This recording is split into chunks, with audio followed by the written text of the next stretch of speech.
Oh, they see the description of the book and they're like, ooh, that's messy.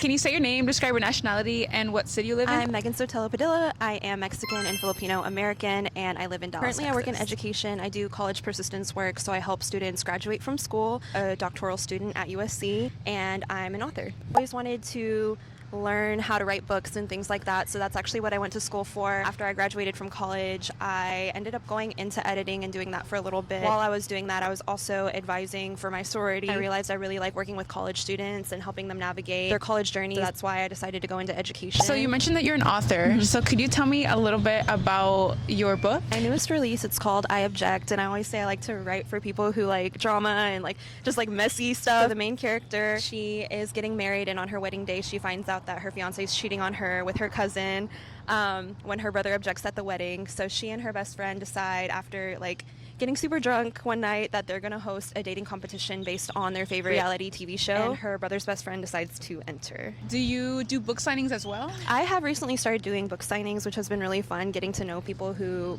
see the cover and want to buy it just because they need that representation of themselves. That's something that I've always looked for, is people who look like me in writing. People who like drama usually pick it up pretty quickly, so there isn't a lot of representation of any minorities in the publishing industry, and it can be really hard to navigate. So I ended up self-publishing my book as a way of like building a platform, because a lot of times now you hear you have to have a platform already before they'll take a look at your book, because they want to know that it's going to do well. Do you see yourself publishing more books? Yeah, I do see myself publishing more books. Since I was younger, one of my goals has been to be on a best-selling list. As far as like my career in education, the reason why I'm in a doctoral program right now is because I want to eventually start my own nonprofit to help people navigate the college space, because as I've been working with students, one of the things that I've seen is that even if you have a full ride to your dream school, if you don't have the security as far as food and housing and transportation and things like that, it makes it even harder to navigate. So I hope to connect nonprofits in the Dallas area and help people have those resources when they go to college, so it'll be easier for them to finish. How do you stay close to your roots? I spend a lot of time with my grandmother, because she tells me a lot about like how it was when she was growing up and our family history. My